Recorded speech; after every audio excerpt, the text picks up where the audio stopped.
welcome back. Good to see you again, man. How are you? Good. Thanks for having me back.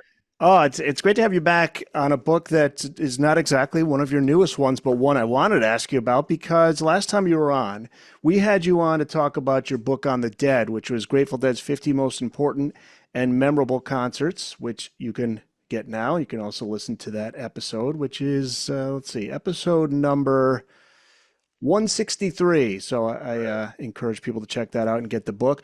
But this book, Lives of the Poets with the Guitars, 13 Outsiders Who Changed Modern Music.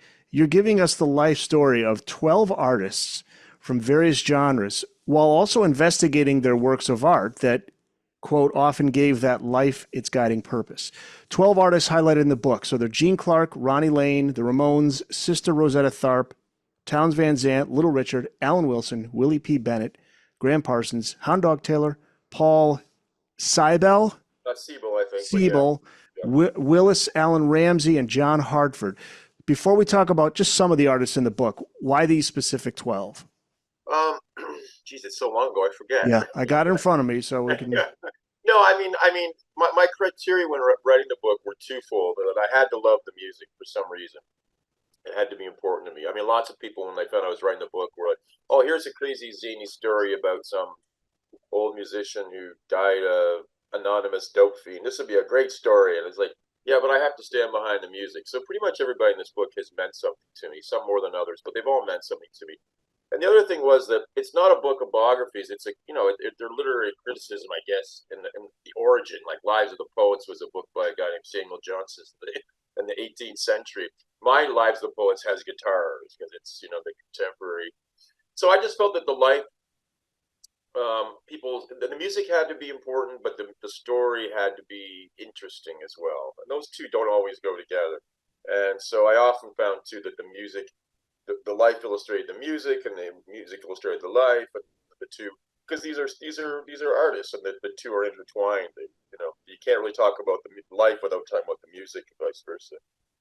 And I love the way you set up each chapter, and I want to read a little bit of one of them. I want to start with Gene Clark. Oh, cool. And this is what you write here. Gene Clark was not an intellectual, and I mean that in the best possible way, meaning he didn't believe that having NPR on in the background while he drank his morning coffee made him any less bewildered about the shaky state of the world than the guy trying to tune into last night's baseball scores on his car radio while en route to 8 hours of minimum wage servitude, meaning he didn't let it drop to reporters that, oh yes, he'd read Rimbaud in translation, of course. Late 19th century French symbolist poetry, just one of the endlessly arcane literary influences detectable in his musical oeuvre if one just digs deeply enough.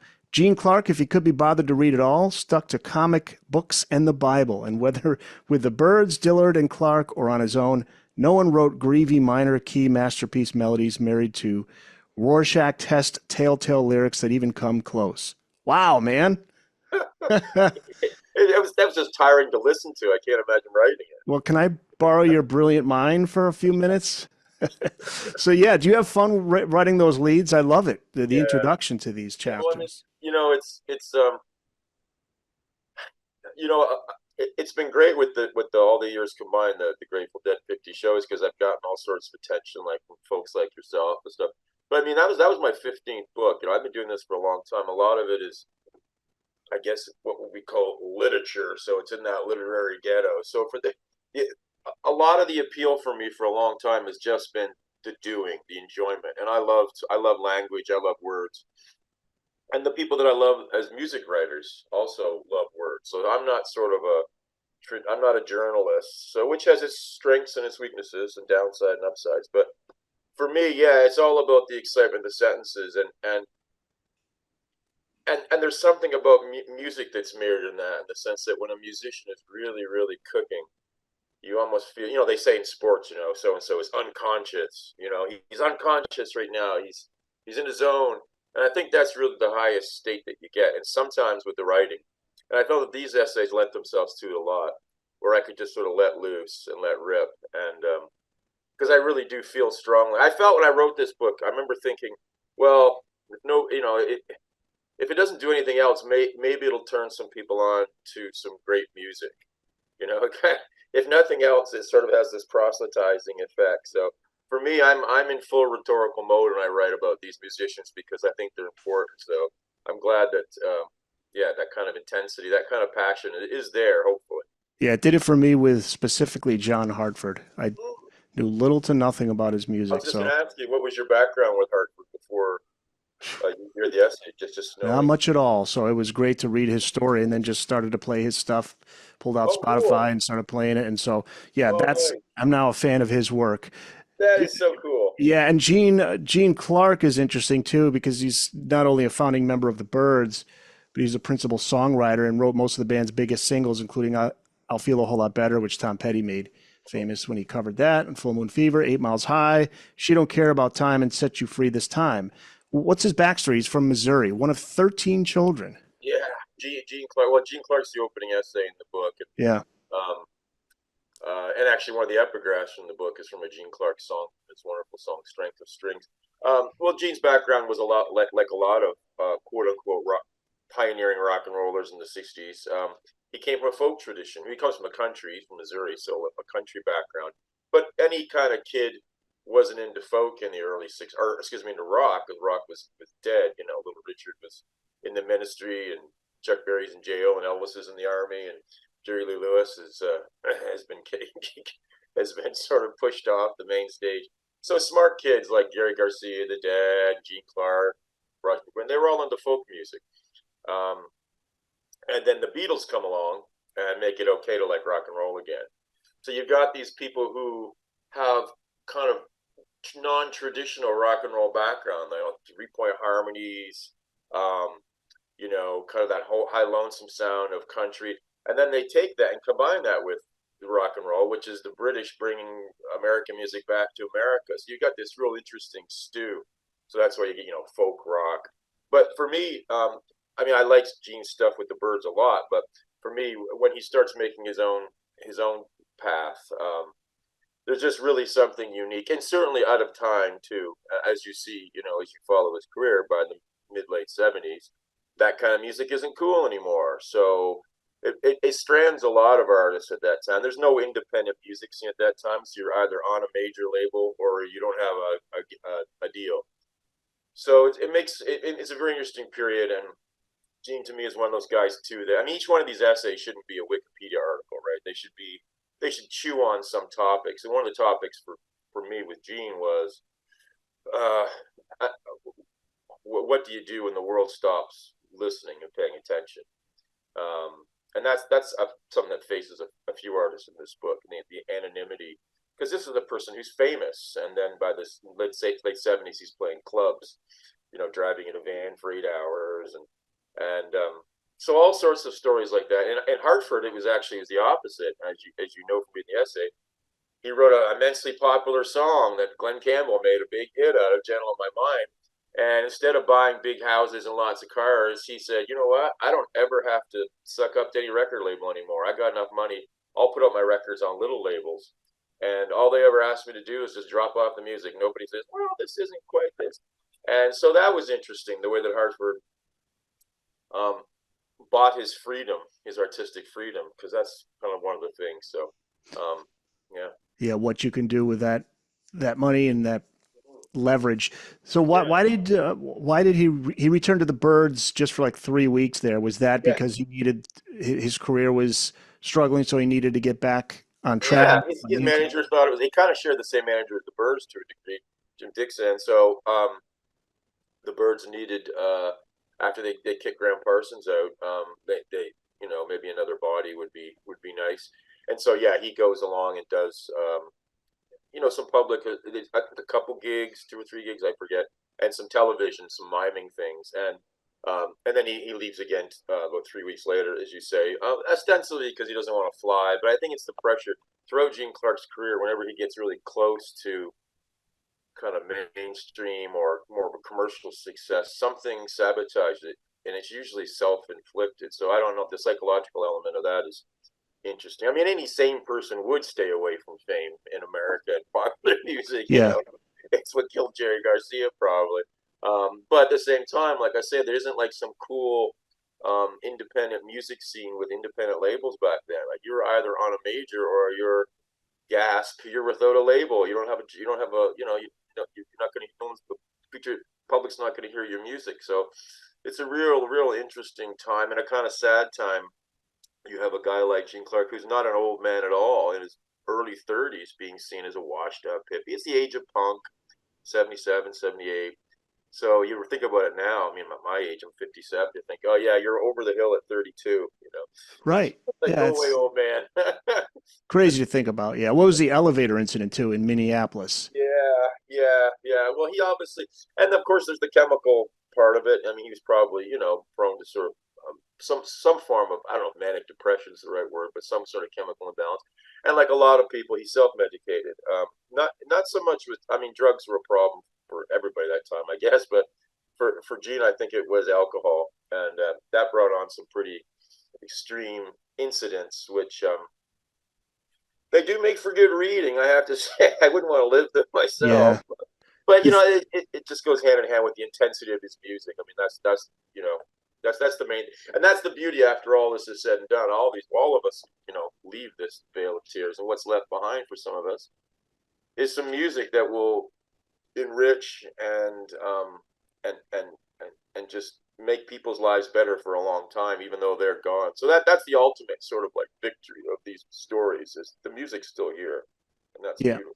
I thought it was interesting. The elevator too is like that being in closed places. I think it was like he felt Mhm. whenever he was closer to fame, he kind of felt that that Yeah, was like the it's a walls good were closing metaphor. in on him. Yeah, it's a Yeah. good metaphor. Yeah, and he would find some way to sabotage. Of course, by the late '70s, he didn't have to do that. The industry is totally different. But yeah. So fascinating guy, and the music is. And I'm so happy about that. This book actually came out in Serbia a bunch of years ago, and I was over there, and there was a woman who spoke okay English, but she had discovered John Hartford through this book, and she was singing like a couple John Hartford songs. And I thought, well, that's success. I've made it now. That this woman from Serbia who'd never heard of John Hartford, she was like, "Don't leave your records in the sun." She's singing this song. I was like, wow, Yeah. powerful. Well, I forgot to mention, along with John Hartford, just Gene Clark's solo stuff I didn't listen to, didn't Yeah, know about. And man, that's some beautiful work that he did as a yeah, solo artist. The that's song and the album, No Other from yeah. '74. Yeah, well, the No Other album from '74 is a must listen. I'd start with White Light. It's a little more traditional, kind of like folk rock, kind of country influence. The great Jesse Ed Davis produced it, so his guitar is all over. It's got a really rich, warm sound.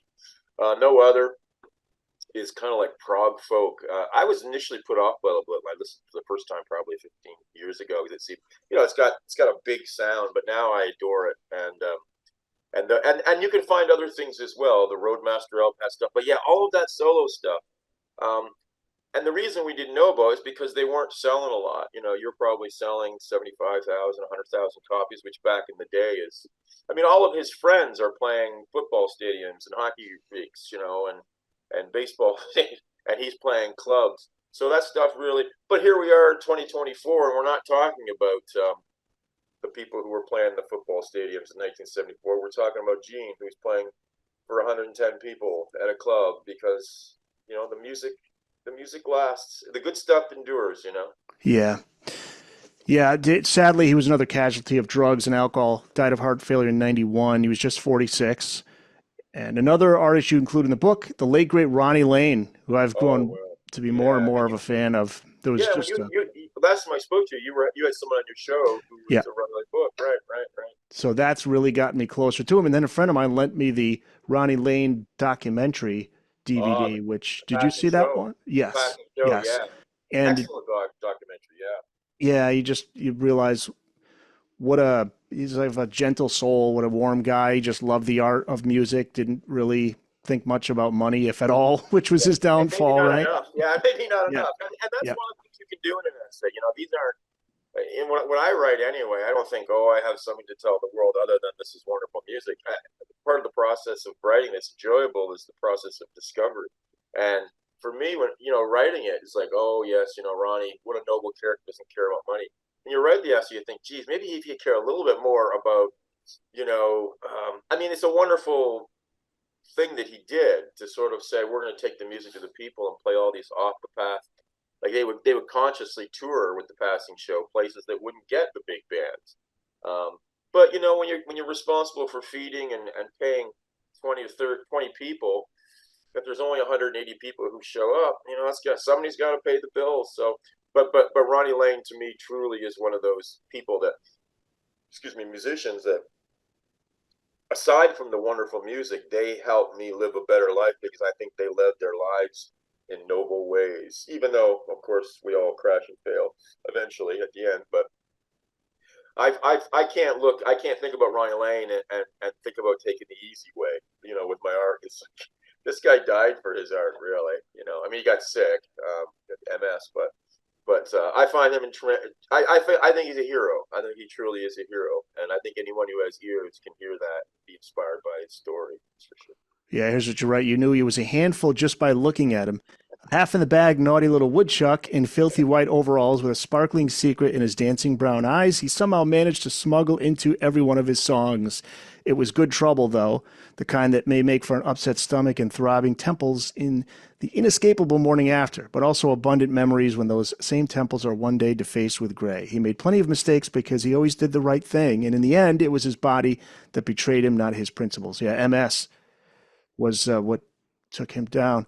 Yeah, music was a big part of his life from the get go. Like his dad played a Yeah. big role in his life with that too. In fact, Debris, right? His dad used Right. to take What a him to wonderful the song. Yeah. Yeah, you can go favorite. through those It's my Faces favorite. albums. Oh yeah, your favorite Faces song, Yeah. right? Yeah, for sure. Well, that one or Ooh La La or Glad and Sorry. There are so Hmm. many great songs.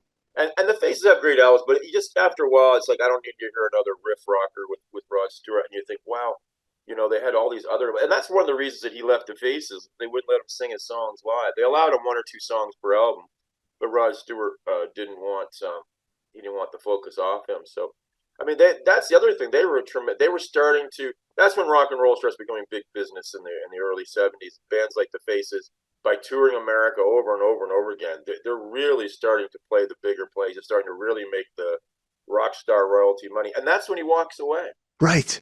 And he Yeah. said, I'm gonna buy." And he did have a good idea in the beginning. He did something kind of like Hartford wanted to do, in terms of economic independence.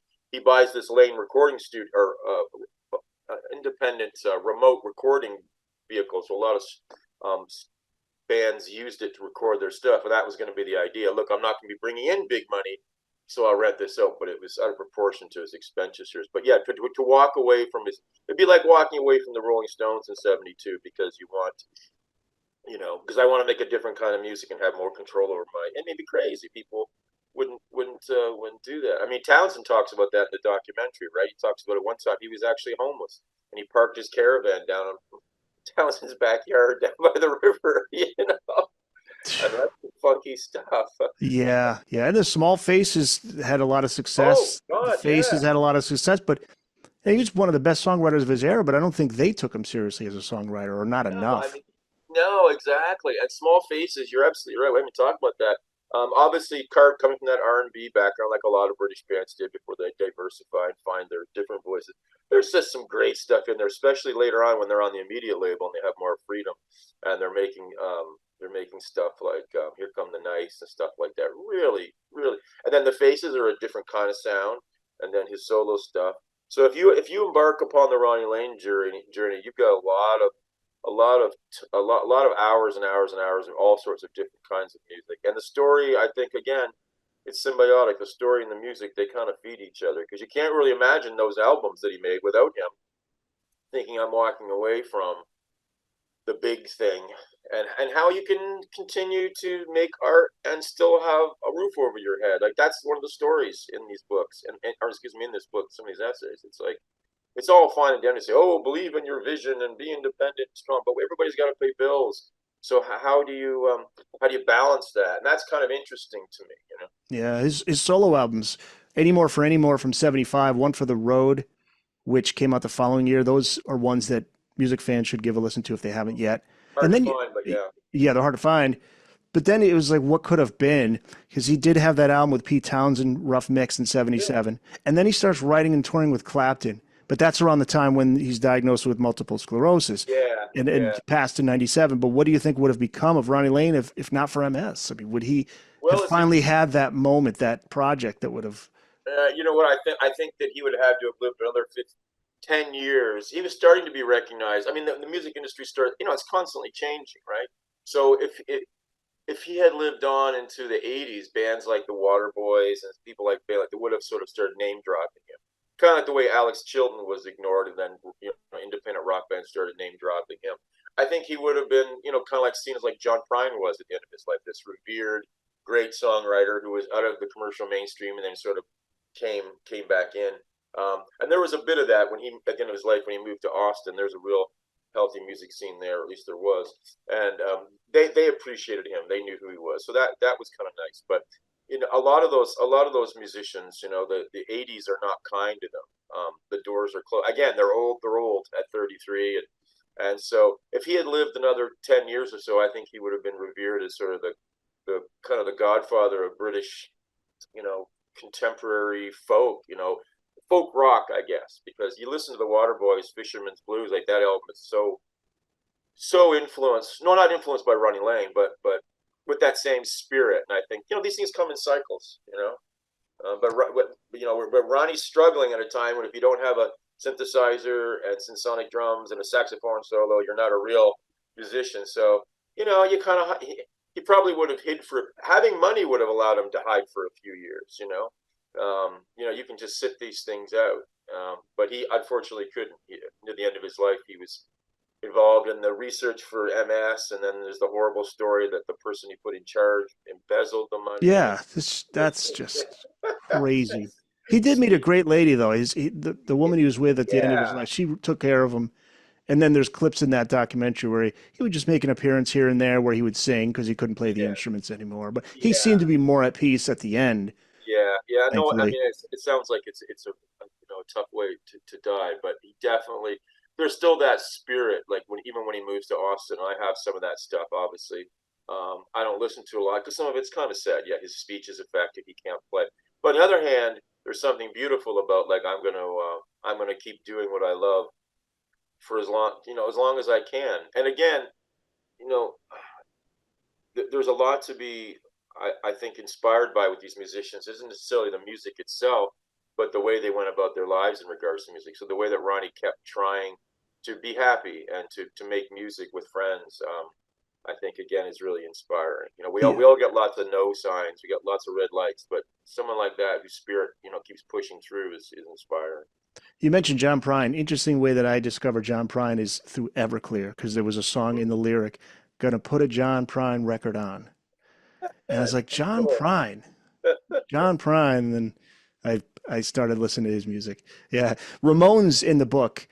So let's talk Ramones. You say that even the Ramones' respective members' individual strengths and mostly weaknesses as neophyte musicians contributed to the band's immensely inventive sound. Can you Yeah. expand on that Yeah. one? What made the Ramones so unique? Well, what's cool is, I mean, they've never, other people have done it since to a degree. Well, I mean, look, the bottom line is that the Ramones sounded so unique because they couldn't really play their instruments well. So they made a new style out of it, a better style, an amazing style. So Tommy's not even a drummer, so he plays, pretty straight. Um, um, Johnny, who's the guitar player, provides all the color. He only plays bar chords because he likes standing in front of the mirror and seeing the downstroke and looking kind of cool, and Dee Dee just holds it together. But yet they all love pop music. See, that's the interesting thing about these musicians, this time period. If some young person's going to write their own version of this, which I hope they do, put Everclear or wherever they write. But the thing about these musicians is they don't all come from a rock and roll background. That is, their record collection isn't just other rock records. So you're getting all these different, disparate influences that make the music, like Ronnie Lane.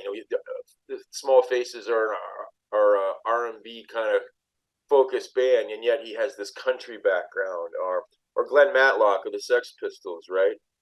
He hasn't got punk records in his collection in 1969. He's got Motown and the Small Faces and all these different disparate elements. So they kind of cross fertilize and make for an interesting kind of music. And the Ramones are like that. I mean, Dee Dee really was trying to write a song like Saturday Night by the Bay City Rollers when he wrote his, Blitzkrieg Bop. He wasn't being ironic. It was like, yeah, that's a great tune. SACUI, DUI. He was the Ramones for the first few albums. I mean, that's the real thing. They really are that out there. They really are trying to sound like the BC Rollers. You know, Yes. they thought they were going to be as big as the Beatles. They didn't know that this quirky cult band that you name check. No, they wanted. I mean, Joey Ramone wanted to be on the radio. I think you mentioned in the book. Isn't that why they ended up doing the movie? They were in the movie Yeah. Things you kind of stand still in the movie, Rock and and Roll High School. Yeah. I kind of like that album. That's the last one that I own. The one with Phil Spector, and that album has its own charm. But after that, it's just very. And there's a couple of good songs after that, but there's just nothing else that sounds like that first album. It's kind of like the band's first album, or Henry's first album, or the Violent Femmes' first album. It's almost like you've created a new kind of music, that didn't exist before, and that's pretty remarkable. And the way they did it without really knowing they were doing it, which was interesting. With that's what was interesting in that essay. Was like, how could kind of like the Stooges, the first couple Stooges albums. I mean, these guys, there was no master plan, but no one can make albums like that now, although they would try to. You can't try to be naive. You can't try to be primitive. You just have to be that way. These guys are feral. They're feral. And so it comes out. There's a great book on Johnny Thunders, and I talked to the author of I have that book. Yes. Nina. Is that? Yes, Nina. Boy, apologies to Nina because she was on the show, but Nina Antonia. Nina Antonia. Yes. Yeah, In Cold Blood is the name of it. Great book. She's got a good book on the New York Dolls too. Yep. Right. Yep. Yeah. So here's the big question with the Ramones. They all drove each other nuts. I mean, Johnny loved to humiliate people. Poor Joey drove the bandmates crazy unintentionally because of his OCD. Took him an extra hour to leave for a show because he had to touch all the doorknobs. But were they all vastly different people, or was it that they were so much alike that they couldn't be around each other? I can't figure out. Well, first of all, I mean, you spent enough time with. I don't have much experience with this, but locked up with the same people in a van. I had Monty Melnick on the show too. Monty was the road manager. Oh, he was a riot. Yeah, he was one of the first guests. Right? Yes. He's the one driving the bus. And he was the one who had to keep the peace, or try to. My favorite story, Marty Mull's story, is one of the books. He was saying that the routine was that because they were playing a lot of one-nighters. They would, after the show, they would leave the gig and they would take the bus and they would go to like a 7-Eleven. Everybody Johnny would get his cookies and milk, and they'd have their thing. Cookies and milk. He would always have to have cookies and milk. All-American Johnny. He allowed himself one beer after the show, then he'd have cookies and milk. So, anyways, it's like 2 in the morning. It's some some suburb of some town that you can't on the map, and the Ramones are all like walking around. And the store clerk says to Monty, it's really nice that you take care of these boys like this, because people with special needs like that, not everybody was. And they thought that he was like the minder of these 4 lunatics. Oh my God. Oh, that's great. Did you ever see or listen to the clips of the guys from the Ramones when they were on Howard Stern throughout the years? No, never. Oh my God. I can't recall which. Joey had called in, I think.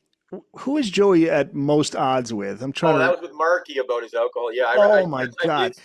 And Marky was in the studio, and then Joey calls in, and they're just like, you're a loser. You're a loser. You know what? You don't realize. I don't know if people know you wear a wig. And I mean. Well, yeah, exactly. It's like Marky picks on his kids. Yeah, no, it's true.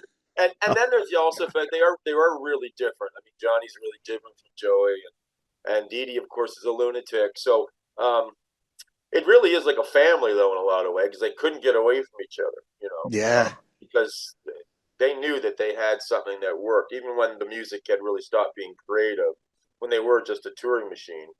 Still, it's still the Ramones. It's still, so I think they felt like they needed each other, but there was a lot of dislike. Plus, let's be honest, as you see from all the biographical information, Johnny takes Joey's girlfriend and marries her, and so it's not like a one-night stand. It's like this is his wife, and that's not going to help. No, that's not going to make That the won't plane help. ride any easier. Their last ever show was at Red Rocks, I think, in the '90s. Right? They played a huge Yeah, part sort of of a. wrapped it up. Yeah, it was kind of a. But thankfully for them, they didn't come back 18 times like the Who for a final thing. They didn't made the money. Actually, they were offered more money. What's the big festival that's in Brazil? The Rio, whatever. Oh, Rock and Rio. Yeah, so Was they that? were offered that after they were all done, and Johnny wanted to do it because it would have been like $1 million split, or close enough to split four ways, and I think by then Joey had had enough physically too. He wasn't well, and Yeah. and but that's yeah that kind of music isn't really relevant. It's the experience. But the first album, the first couple the first three albums are great. You see diminishing returns, but the first one, it just doesn't sound like anything else. I can't imagine what that would have sounded like in 1976. Like, hey, come on over, I got this new record. You would think like, what is? It was like I knew a guy when I lived in Texas when I was in grad school. He was a bit older than me, and he grew up in Texas, and he said he remembered what it was like when he was with his mother and they were going to get groceries, and he was in the family car, and Good Vibrations came on the radio for the first time, and he heard it on the radio, and like, what is this? Right, this is the pop station, which speaks of the fecundity of that time, the kind of music. Like, you could turn on the radio and you could have Bob Dylan, the Supremes, Marvin Gaye, the Rolling Stones. You know, In it those days, yeah. was truly, the it's not nostalgia, it's just a fact. The economics alone wouldn't allow that now. There was actual money to be made making music, so that's why people did it. I mean, it's like, oh, something was in the water in the 60s. There was a lot of money around. We won the war, so we lived high at the hog for a long time, right? We ran the world, North America. So lots of money and lots of, so that it made for a really, really fascinating period. Hey guys, quick heads up from the grooming front lines. Shaving your jewels doesn't have to be a risky business anymore. Thanks to our friends at Manscaped and their Lawnmower 5.0 Ultra, you can forget about nicking your bits. This trimmer is all about keeping your things smooth and safe, so you can trim with confidence. Fancy a stress-free shave and some savings? Head over to manscaped.com now and save 20% off plus free shipping by using the code BOOKEDONROCK. With Manscaped, it's easy grooming and no surprises. Guys, don't be like me. Don't use a cheap razor, because if you do, get yourself a lot of Band-Aids. It's going to be a war zone down there. This 5th generation trimmer features 2 interchangeable next-gen skin-safe blade heads. A standard one for taking a little off the top, and a new foil blade to go smooth wherever your heart desires. With dual LED spotlights, you'll achieve better visibility, making every trim more precise and hassle-free. And guys, if you're worried about making a mess, don't worry. This thing's good in the shower, in the tub, in the ocean. And if that's not all, it comes in a nice traveling case so you can take it wherever you go. Get 20% off plus free shipping at manscaped.com. Use the code BOOKEDONROCK. That's 20% off plus free shipping by using the code BOOKEDONROCK. Show your balls some love. Feel free as a dove. Ray Robertson, he's with us to talk about his book, Lives of the Poets with Guitars, 13 Outsiders Who Changed Modern Music. And there's a sequel coming. We'll talk about that in a little Yeah. bit. But I want to ask you about Little Richard. You write, quote, in spite of 60 years of artistically degenerative dilution, wanton trivializing, commercialization, and simple overexposure, the best of Little Richard's music remains dangerous.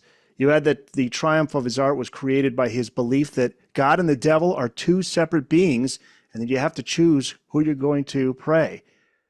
What a compelling statement that is. Can you explain why you feel that way? Well, again, something has to interest me about each of these essays. So, number one, the music. That was the first music that I heard, was my parents. Yeah. If your listeners remember 8 tracks, my parents would have 8 tracks, and I would listen to their, gold oldies kind of thing. But then as I got older and started, reading and looking, Little Richard is fascinating in the sense that it's either or. It's either God or the devil, which makes for a pretty tumultuous life, but it makes for some pretty incendiary art too. So he would have these periods of oscillation, or he'd, go to the church, and then rock and roll is evil, then come back. And of course, battling with his own, not battling with his sexuality, but obviously it's not very, he's not openly gay, in the 50s and 60s. So again, that kind of inner conflict makes for some music that's still, like I said, kind of scary. I mean, yeah, and it's amazing that those songs were on the radio. That they were especially at Like that time. yeah, like Tutti Frutti. That's a song that he'd heard as a kid. It was a song about sodomy, or not sodomy. It was like Tutti Frutti, good booty. It was a song that he did that. Of course, he changes the words, but you can still. I mean, the intensity of it and how it gets on the radio. It's just fascinating how it sneaks through. I mean, to me, I mean, you've got to have a Little Richard best of specialty records in your house, or you don't really have a rock and roll collection. It's just one of the foundations of it. But the life, and again, another one of those guys, you know, the Beatles just went on and on about how important Little Richard was to their sound. So he becomes, he's washed up at 29 or 30, and then he comes back into vogue a little bit. But again, he's like 31, 32, 33 when he's trying to make a comeback with the kids. It's fascinating stuff. I mean, like trying to fit in with certain trends, and it's just again that kind of morass of economics and changing demographics. But what ultimately remains, though, to me, is that fiery music that well, again, like it basically inspires the Beatles. That's how important it is. Yeah, one Without of the Little Richard, there's no founding fathers of rock and roll. yeah. I mean, and it doesn't matter what struggles he had in 1968. The point is, you put that CD on now of 1957, and whew, it's just stand up to attention. That's for sure. Yeah, he's on the Mount Rushmore with Yeah. Buddy That big Holly. hair too. Yeah, yeah. Let's skip ahead to Graham Parsons. When Yeah. you talk about country rock, it's hard to not have his name come up. The album Yeah. Safe at Home from 68 with his first band, the International Submarine Band. There's a band name. And his only album with the Byrds, Sweetheart of the Rodeo, also from 68, are two that you point out as being go-to records when you talk about the origin of country rock. But he liked to call it cosmic American music. Who were his early influences? How did he ultimately develop that Uh, sound, that country rock yeah. sound? It was amazing when I was writing that book, and then the Lives of the Poet too, the one I'm writing now. How amazing! How many people in these books? Their pivotal moment was seeing Elvis on Ed Sullivan. you know, Oh, uh, you know, time after time after time. yeah, Anybody who's come out from any artist that came out, say early 70s yeah. on through like mid 60s, 90s. late 60s. Yeah. Yeah. So, of course, he had, the typical rock and roll experience, and then rock and roll goes into bands again in the early 60s. So, again, another guy into folk, commercial folk, the Peter, Paul, and Mary kind of folk, the Weavers kind of folk. Um, and then again, rock and roll is cool again. So he starts playing rock and roll. But actually, he gets sort of turned on to country by a friend. He briefly attends Harvard, for like one semester, and then kind of drops out. And country was in his background. I mean, he's from the South, but I think it wasn't cool. And I think a guy named Ian Dunlop, who played with him in the International Submarine Band, sort of said, "Hey, how about this music?" And then Graham becomes a troubadour for that kind of music.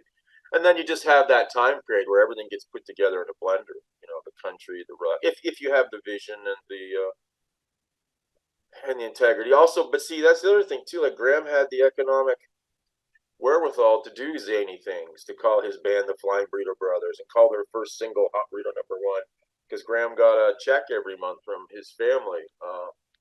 He's a trust fund kid, so he could make risky. He could do things that ordinary people wouldn't do because it would impact their career. Well, he didn't have to worry about it. So, to me, I mean, that was the one essay I was sure I wasn't going to write for this book, because I wrote a novel called Moody Food. It's kind of loosely based on Graham Parsons. So I thought, well, I've kind of said all I have to say, and then of course this is the longest essay in the book. So Graham was sort of my first like real obsession with like real good music. I mean, truly obsessive. And I just don't think that people can listen to his music enough. And there's again so many different stages, like you were saying, the International Submarine Band, the Byrds, his solo stuff, and I'm a bigger fan of the Burrito Brothers than any of it. So just music that needs to be heard. And what I find interesting with his story is that you can kind of on first look, people can judge him as a good looking guy, rich Yeah, guy, yeah, southern with a southern guy with amazing talent. yeah. But then you look at his life, and it wasn't all so rosy. He had, Wow. Yeah. Well, his dad shot himself. yeah, and his stepdad probably helped his mother die when she was in the hospital. So Yeah, giving her giving her alcohol. her fatal last drink while she's in the hospital. Chris Hillman said it was like something read like a Tennessee Williams play, like the South, the tragic South. I mean, obviously Graham was probably. I mean, he was a kid too. You know, we judge him for he was 27 years old when he died. Right. Yeah. So Yeah. The sure, 27 Club, right? yeah. So sure, he exaggerated a bit, but yeah, he definitely. I mean, Graham was one of the first millennials in the sense that his parents are rich and they gave him his own like little apartment downstairs. He would have like his friends would say, like we were 15 and Graham had like his girlfriend stay over. He said his own apartment downstairs, and he just had. So he always felt that the world owed him a living because he always had one that way. But you can put together in one column all of the sort of like things that are real not attractive about Graham personally, but it doesn't matter because of the voice and the songs and the sensibility. And that's the beauty of art. We don't need the life. I mean, the life can help illuminate the music and be interesting and context, but ultimately it all drops away, and all we have left are, hey, I'm going to go pick up this music and put it in my stereo, put my headphones on, and your life changes. Yes. That's the mystery of music. When he died at 27, I think, what year was that? Was it 73. 73? So this is a crazy story as how things end here. Joshua Tree, he had some fascination with that, right? He would go there and he'd look for UFOs there, and then he dies there, and I don't know, something happened to his body. What the hell happened? Something, yeah. Well, what happened was Graham was at the funeral of the great guitar player Clarence White, who died. I think he was also 27. About 3 or 4 months before he was killed by a drunk driver. Clarence White, he was with the Byrds and just a monster musician, plays on all Graham, Gene Clark stuff. Wonderful musician. Anyway, so Graham was there and he's with his buddy Phil Kaufman and said, don't let them do this to me. I don't want to be here while they, at the sermon and the whole thing. This is all cheesy. Take me out to Joshua Tree and burn me in the desert, because they like to go there and hang out. Philip Kaufman was a roadie for the Stones, who ended up working for Graham, and they were best buddies. Yeah, not sorry to interrupt, but that's interesting because that's the guy who knew Charlie Manson. Oh yeah, I mean, he's in these documentaries talking about. I say Charlie because he would always call him Charlie. Charlie was a great musician. He was a great musician. And then he got out of prison, and I don't know what the hell happened to him. See why Graham was attracted to Phil. Yeah, I'm reading your book. I'm like, wait a minute, that's the guy who knew Manson. Yeah, he was in prison with Manson. He was good. Yeah, Bob Kaufman said he knew Graham because he met him through the Stones, because of course Graham was hanging around with Keith, and he said, I knew I'd like Graham because the first thing he said to me was, "Can I borrow $5 to buy some beer?" You asked the roadie for some money, Yeah. But anyway, so when Graham died, of probably a combination of morphine and a few other things, one of Hank Williams' favorite drugs. So Graham, of course, had to have that. He had just finished. He was kind of celebrating the end of the second album, Previous Angel, out in Joshua Tree in the desert. Anyway, he died, and so long story short, Philip Kaufman decided to honor Graham's wish. So the body was at the LA airport. Philip Kaufman already had a hearse. It was kind of a hip thing to do. Neil Young had a hearse back then, so they put on their suits. They went to the airport, said, "We're here for the Parsons body." Simpler times, you didn't need a piece of paper or a passcode or anything. And they got the body, and they drove it to the desert. It didn't entirely emulate it, unfortunately, but set it ablaze, and that was to respect the pact that they made. Yeah, Wow. and he's not a famous musician then too, so it's kind of that's kind of like the most famous Graham was after he died. It was like rock musician, emulated in desert by crazy hippies. This is just after the Mansons too. It's only been a few years, and so anytime you hear young people burning each other and stuff, it's kind of Yeah, it's like he didn't do it correctly, and they didn't. do it correctly. The poor guy's body is just. He couldn't Google it back then. He couldn't Google how to emulate the body. Man, Philip Kaufman. Yeah, let's finish on a happy note delivered by John Hartford, an artist that, like I said, I wasn't familiar with until reading the book. So you say in the book that his music was all about joy, a folk country bluegrass composer who mastered the fiddle and banjo. Can you talk about the two extraordinary things that influences his career? Summer job on a steamer, right, on the Mississippi River, and then hearing Earl Scruggs on the Grand Ole Opry show. Yeah. Those two? Well, I'm glad that you brought that up, ending with this, because I ended the book with that essay on purpose. Okay. I mean, it's not, ideally, not ideal. I mean, you can just read this book and just go, oh, this is a cool essay. I'm a little interested in Ronnie Lane. But there is a certain order to it. And there is some heavy stuff in this book. There's a lot of darkness. And I kind of want to end it with Hartford. Not that it wasn't a happy ending. He got, cancer and died in his 60s. There are no happy endings in real life. But Hartford did it right as far as I'm concerned. He had all these influences, folk, bluegrass, and yet he was enraptured like anybody who was in their 20s in the mid 60s with the Beatles and with pop music in general. Again, I like music that's kind of mongrel music. It sort of takes all these different disparate elements and puts them all together into something else. So when I heard his album Aeroplane for the first time, which I think is 1971, yeah, I had never heard anything like it. It was a bluegrass record, but I'm not a picker, so some of that stuff can sound a little boring. I suppose if you're playing it, it's amazing, but it was all of the wonderful, refreshing clarity of bluegrass with a pop sensibility, with a guy with zonked out, gonked out, weird lyrics, beatnik lyrics. It really was the sound of somebody making the music that was inside them. Because you see in the 60s, he's with RCA Records, and he's making sort of music closer like what Roger Miller would make with his own idiosyncratic twist on it. And then with Aeroplane and Morning Bugle and then Mark Twain, these albums they're not like any other albums. Again, I like music that doesn't sound like any other music, and there's really nothing that else that sounds like John Hartford. Yeah, his song "Gentle on My Mind," recorded in '67, released in '68. In that same year, Glenn Campbell recorded it. And you mentioned this earlier. Between the two, the song won 4 Grammy Awards. So he moved to Hollywood with his wife shortly after. But she says that changed him, but not for the better after that move. Better for his music, but not better for his marriage. Right. you know? Did he get swept up in that lifestyle a little Yeah, bit too much? yeah, I think so. And Yeah, he also, fired his team of managers and all that yeah, stuff. yeah. And you know what? I don't think it was the wrong thing. He could have kept putting out sort of those middle of the road albums, which I have a fondness for, but they're not great. But he really, his wife told me in the essay, John said, it's time to let it all hang out. Now we got the money, not to go buy big houses and cars and expensive drug habits, but to like buy a house on the river and put a studio in, and let's make music that we want to make. And so he signs with Flying Fish, which is a really small label back then. Well, still is. It doesn't exist anymore, I don't think. And it didn't matter to him that he wasn't going to reach millions of people. The goal was to make music that no one else was making. Have friends come over for the week and we'll make an album. Just fascinating. And not all of it works, but that's what art is. It's not a that makes it different from entertainment. Entertainment, you're always going to hit. You go see the Eagles, you're going to be entertained because they're going to play those songs or the Stones. Just that thing. This was something different. Sometimes it might work, sometimes it might. That's why I was attracted to the Dead to a great degree. It feels real because they're trying to do something for them. And if you enjoy it, God bless, come on board, let's do it. But I'm not doing this to entertain. I'm doing it to entertain me. And I think good art comes from that. The artist is trying to save themselves. They're not trying to save you, but they save you because you participate in their little metaphysical adventures. Yeah. Well, he did rebuild the relationships with some of those friendships that Yeah, he burned bridges with.